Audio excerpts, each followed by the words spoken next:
Woo! I don't think this one is on. Hello.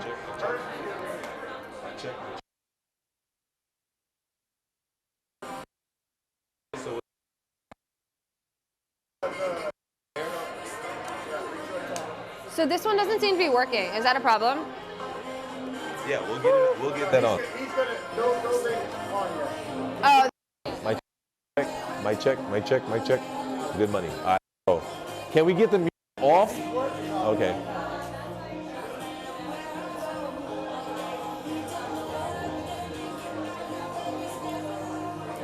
I'm thirsty. Can I get some? Hey, I'm agua. Agua, por favor.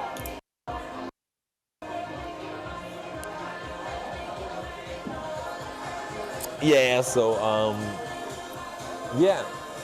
Vice Ventures, huh? I like it. I like it. I have a few vices. y'all do. I I have a also few. don't drink. No, I don't really drink It's at the all. worst. Yeah, I don't drink at all. Worst drug. Yeah, I don't drink it at all. At all. Cannabis? I would love some. Do you mind? Oh, I'm fucking smoking up here. You gonna ask me about mine? It's up to me. Thank you. Mic check. Can we get volume on the microphone, please? A little bit more volume. A little bit more. A little bit more. A little bit more. A little bit more. Thank you so much. Crypto Monday San Juan. Crypto Monday San Juan. Let me get a round of applause. Please. Thank you so much, you guys, for your patience. I know we got started extra late tonight. You know, even a little bit more island time, even for me, and I'm generally on island time. But you know, we got a little bit more island time today. But it's okay. We got a chance to know each other. We got a whole bunch of new people in the house and a few really cool people, really interesting people. Thank you guys for showing up. I'm your host, Pedro Rivera. We're here with another episode of Crypto Mondays. And let's get a round of applause for our lovely young lady here, Miss Catherine Dockery of Vice Ventures. Go ahead, get a round of applause. She actually came all the way from New York City. As many of you know, I am a New Yorker at heart. I've been born and raised in New York City, even though I'm Puerto Rican. But at the same time, you know, we do have love for NYC. It's a love-hate relationship I have because I'm not a big fan of the cold weather. But there is no city like New York. So, Catherine, tell us a little bit more about yourself, please. Yeah, so as... I'm also... People No, it's can fine. hear We me. need the volume. Do We you need the need- microphone. Okay. This microphone's not working? Yeah, it's fine. Thank you. Gracias. ¿Le puedes traer agua a ella también? Yay! Are Is you it on? working? I don't know. Let's try Is it working? Oh, wait. Turn it's it up. working. Turn it up a little bit more. I think it's all the way up. No, don't touch 6, it. right? No, just try it now. Yes. Yes. Okay. Well, anyway, yes. So my name is Catherine, founder of Vice Ventures. I grew up in New York City, as you stated. My dad was a bartender. My mom was a flight attendant / Playboy bunny. So I definitely grew up around vices. Yes. Go ahead. Continue. Oh, no. Okay. No, that was an interesting point. Yeah, I wasn't aware, but go ahead. Yes. So anyway, like all kids who grow up in downtown Manhattan, the only college I wanted to go to was NYU. So I studied a combo of neuroscience and finance. When I was down there, I worked basically all 4 years on the floor of the stock exchange. While I was down there, I wrote this blog called Dockery's Daily Docket, which I would wake up at 6 in the morning. I would send it out by 6:30, went to every single trading desk. That job eventually got me my job on a trading desk itself at Citigroup after college. I did that for a very long 16 months, actually the longest 16 months of my life. Quit after my second bonus without a job, spent 9 months contracting. I wrote a children's book, I did a ton of stuff. Through serendipity, I ended up meeting the founder of Bonobos. He hired me on the spot. We set up his family office. We grew his investments from around 40 investments to around 82 investments. At that point, Walmart came in and was buying Bonobos for $330 million. So after that happened, I followed the founder to this team, this M&A team, where the whole theory was, okay, if you think about it, a census a week walks through a Walmart, right? And what do I mean by that? I mean people who make 100K plus shopping grocery, people who make 35K to 40K a year, they shop in apparel, right? So the whole job was how do you get people who shop in grocery to go over to a barrel and start buying brands? If we bought an away suitcase, we would be able to sell it in the Walmart stores, right? After a ton of research on my side, I realized that wasn't possible because if you think about it, Walmart sells the best value, right? Like the cheapest item, like the cheapest thing that you can possibly get is what Walmart's about.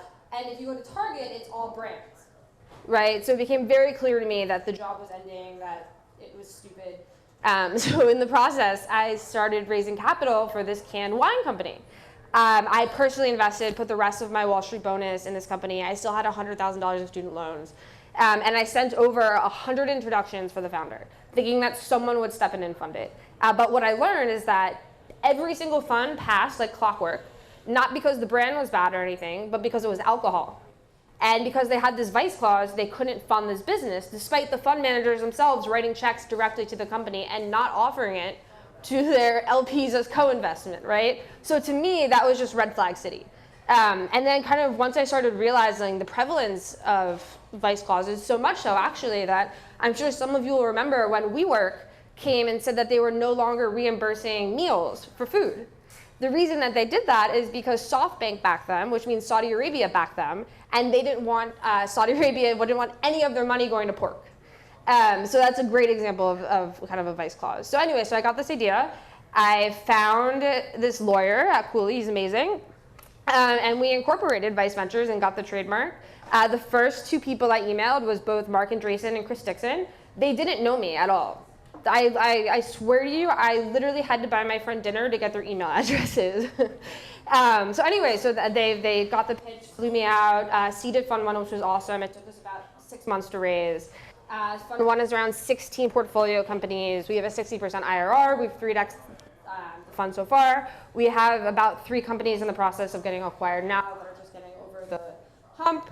Yeah, and the main thesis is that all of these funds can't invest in them, right? Like Lightspeed, Forerunner, A16Z, Red Sea, right? Like none of these consumer funds can invest in addictive consumer products. And if you think about it, those are actually the best consumer products, or ones that customers go and buy again and again and again.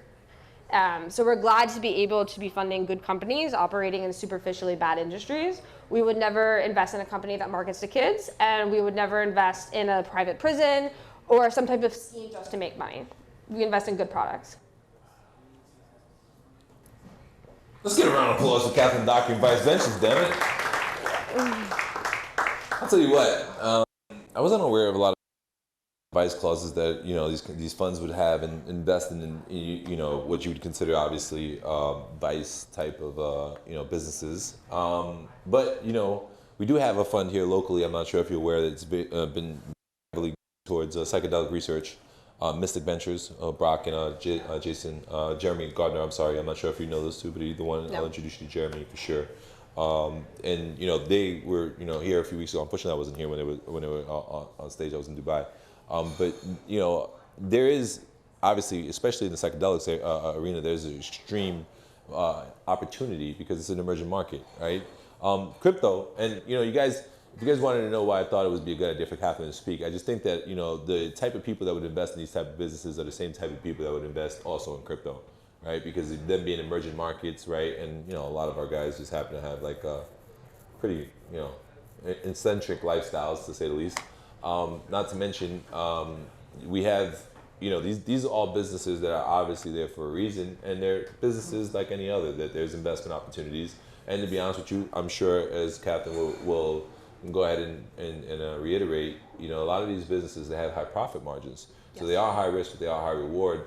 And they're traditional businesses that you can invest in, you actually get paid on a regular basis long before exit. So it's a good way to have cash flow coming in as investors. So let's talk a little bit about, where are you guys at right now and what do you see for your plans moving forward? Yes, so I will say that one thing that's pretty unique about Vice Ventures is that it's completely uncorrelated as an asset to any other asset in the world. What do I mean by that? I mean, there is no other fund with this thesis, and furthermore, during the SVB crisis, when everybody was losing money, SVB actually refused to do business with us, or any of our businesses in any of our categories. So while most of consumer was sweating, we remained uncorrelated to the pack, right? So, sorry, what was the question? Where am I now? You're doing a good job, keep going. Where's Vice Ventures now? Where do you see you guys at, like right now? Like, where is your funding? How much do you guys have in AUM? Yeah, so right now this is a baby step for me. I have huge plans. For me, like I don't think it makes sense to have a seed fund over $30 million. So the seed fund will stay between 25 and 30. We're in the process of starting a growth equity fund because the thesis applies for every asset class, right? And you'll make a lot of money if you grow and you hedge yourself against seed, which is obviously like a high failing probability, right? With growth equity, with a hedge fund, with a private equity fund, right? Like eventually, like there's so many avenues that we could go with this thing. Yeah, so like I think one of the best parts about what I've built or what we've been doing is the fact that if we can, I really believe that if we can conquer stigma about using these types of vices, we'll see addiction rates lower, we'll see happier families, we'll see people actually understanding what happens to their bodies when they inject these substances, right? And you know what, that's free choice. That's for people to decide if they want to do that, right? I agree. It's impossible to change someone's behavior. Like, I was just talking to someone else about this, but nicotine, right? 60% of people who use nicotine on a daily basis in this country try to quit. On a good year, maybe 4 to 7% succeed, right? So it is almost impossible to change behavior, but that's okay. Because if you can give somebody a harm-reduced option of what they're building, it'll be a better world for everyone, right? Like if we can get this product in the hands of smokers, there'll be no more combustion, there'll be no more secondhand smoke. Cigarette butts are actually the #1 littered item in the world, right? So if we can get rid of also disposable vapes. Think about it, every time you use one of those nicotine disposable vapes, you are throwing away an ion lithium battery. That's like murdering the planet. Like those things should not exist. Like, hey, I'm speaking the truth here. Like, Murderers! Damn it, all of you! Where's my baby? Hey, you guys have kids? Okay, so, wow. So, you know, now that we figure out we're all destroying the planet one vape at a time, let's shift and transition to where you guys are going moving forward. And past, you know, you say you're starting Fund 2 and maybe potentially Fund 3 and 4. When do you anticipate, you know, this coming up in your roadmap? Yes, so we actually are closing. So Fund 1 is closed entirely for investment. No, you can't get in. We're raising now for Fund 2 through 420. Where we're going to fail miserably with all your money. No, I'm just playing. We did real good with Seed 1. Seed 1's our money. Seed 2 is your money. Don't worry about that. No, I'm just playing. Go ahead. That's okay. Yeah, so I mean, it's impossible to kind of know when things will be, how fast we'll be able to invest a fund, right? Because it's so rare in the room, right? So I get pitched all the time from brilliant people. You know, so it's like, actual capital allocation is extremely difficult to give very accurately. But what I can say is that Fund 1 took us about 4 years to get to of 10 million. That's actually a good question is, how is it that you guys come about your valuation process? I'd imagine you guys are being the only fund, you're the only one that can do a proper valuation on these projects. And a lot of them have, I'd imagine, astronomical valuations on no, you know, you see a lot of that in crypto, right? A lot of guys think they have a lot of, you know, they have a lot more than they think they do, and then when they run into a real fund and they get a valuation, they come back often disappointed. So, you know, how is it that you go about your due diligence process? I'd imagine that's stemming from your typical VC background, but how is it that you go into with an arena that there's really no premises for? So being the only visible or known funder in town is a massive advantage for us. We lead rounds at, I'll be honest with you, like retarded valuations. Like they does not make sense. Like God did not intend the valuation to be that low for some of these companies. But at the same time, if you actually do the research and you look, there's more exits in vice companies during bear markets and recessions than any other category. So that's her way of saying, we're going to beat you up on the valuation, we're going to take most of your company, but don't worry, you're going to make money because we're going to sell it for a lot more in a couple of years when, you know, the recession hits. And not for nothing, people love working with vice ventures. I take up the 2 board seats sometimes. So you're going to love us that we're taking over your company, but don't worry, we're going to take over your company and we're going to make money. Well, when you say it like that, it's not fun. But when you say it, like, vice ventures sells fun for a living. Yes. If I'm on your board, I optimize for fun. No. Here's the truth. The truth is, if you are an entrepreneur in that space, you're gonna need, if you know you want to receive funding, you got 2 choices, right? You can either, you know, go the private way, and more often than not, the private way is gonna be very difficult for you, or you can, you know, go through venture capital. Venture capital's entire model is beating you up on evaluation, right, to get the best deal they can. But the truth is, they're not on your team until they're on your team. And then when they're on your team, obviously they're going to fight for you to win. That's the way all venture capital works. It's not just her fun or any other. It's just having fun with her. That's her job, especially if you're looking to be an LP or GP in the fund. You know, you want her to get the best valuation as possible, so you get the best deal in your money on your investment. Now, as a founder, on the other hand, it's your job to try to get the highest valuation as possible. So, but again, you know, she has a tremendous advantage because there's not another fund that you can get a proper valuation done So if you're in another space and you go in front of VC, you can get another VC to say, okay, this is your valuation, and all it takes is for them to do invest $1 in your company instead of valuation. Now it's real. With her, she has no competition. We also, I personally obviously do not come from money, and I know how hard it is to raise money. So that being said, I think it is crazy. I think it is so crazy when people just wire money without doing any market mapping, without knowing what's in the category. Like, they know nothing. You know what I mean? Like a lot of people just write a check. And that's something that we wholly do not do. When we invest, we pretty much only lead rounds. That's, again, because if you think about the categories we look at, it's a lot of the same risks, it's a lot of the same marketing problems, right? And part of the reason that we lead these is because our co-investors are are going to invest in me. And that's so because these are humans, we make sure when we lead rounds, we get every single people directly. And only lead rounds for those reasons. Yes, you're right. I'm one person. I'm not 15 people to sit on these boards. So what we've actually put together is called the Vice Ventures Cabinet. And it's a selection of industry executives, including Philip Morris International CEO, including Ultra CEO, including MedMen CMO. We have a ton of super, super impressive people that'll sit on the boards for us when it doesn't make sense for me to be on 19 boards. Perfect. Questions? You got questions, we got answers. Any questions, in the audience?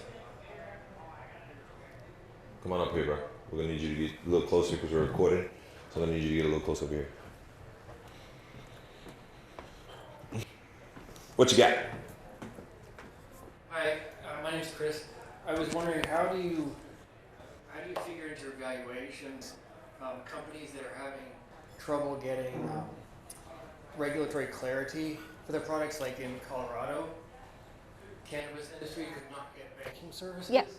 And so how does that affect your valuation? So we don't really invest in cannabis because it's the worst category. Sex and cannabis are the worst categories in general in Vice, right? As someone whose job They're is literally both my favorite. I'm not awful liking to it invest right in. now. Awful to invest in. I'm not appreciating Vice I Ventures mean, just so think much about anymore. it, right? How often does someone buy a sex toy? Probably less frequently than they buy a fucking mattress, right? Yeah, that's true. So I'm not buying sex toys, but the sex, And cannabis, any U.S. that makes it exciting, or mainland U.S. I don't know anything about Puerto Rico, but in U.S., anything that's exciting to start a business does not exist for cannabis, right? You don't have the tax advantages. You can't write off payroll on your taxes. You have to find a specific lawyer, right, for cannabis, which is automatically going to be twice whatever you're paying otherwise. And then you have to find a specific accounting group. And then every state that you open in, you need to have a new entity. That's crazy. But I would say that really the most regulated markets we deal with are nicotine. And those are, so I was telling my new friends over there. So nicotine is fascinating right now to invest in because the first time in the category, we're at a real inflection point where we can annihilate secondhand smoke and cigarette butts and ion lithium batteries, right? All of that is a huge positive. And I would say that nicotine regulation, I'm pro. Just because I think it weeds out really, really bad actors, right? And I would say that's probably the only regulation that I'm super pro. But also, I didn't answer your question. I'm so sorry. Really, I did not answer your question. We also have an investor named Bradley Tusk, who is the lobbyist for Uber, for Ease, for FanDuel. He has a venture funding. He also has a political strategy arm. So we get access to his political strategy arm to answer all those questions. Perfect. So one other question is, do you invest in non-American companies? Yes, actually. We. So cannabis in different markets is on fire. Oh, totally. I'm talking about American. Thailand is huge. Germany is huge. We're actually looking right now at a cannabis distribution business in Germany. It's just U.S. I mean, the U.S. government is just so stupid, honestly. But I like Vice Ventures again. They're starting to go up higher on my radar. We just got to get you to do something about the cannabis and the sex, and we'll figure it out. Any more questions? Let's give a round of applause for Miss Catherine Dockery, Vice Ventures. Isaac, stop and then put it again. Thank you so much. Thank you, darling. Can we get up? Give me 1 second and let him get a still shot as soon as he gets done with that. Gotta get the hood, good Well, hair. I mean, my hair is Your not. hair's My always perfect. Your hair is perfect. well, it's not. It was loose. It's a little different.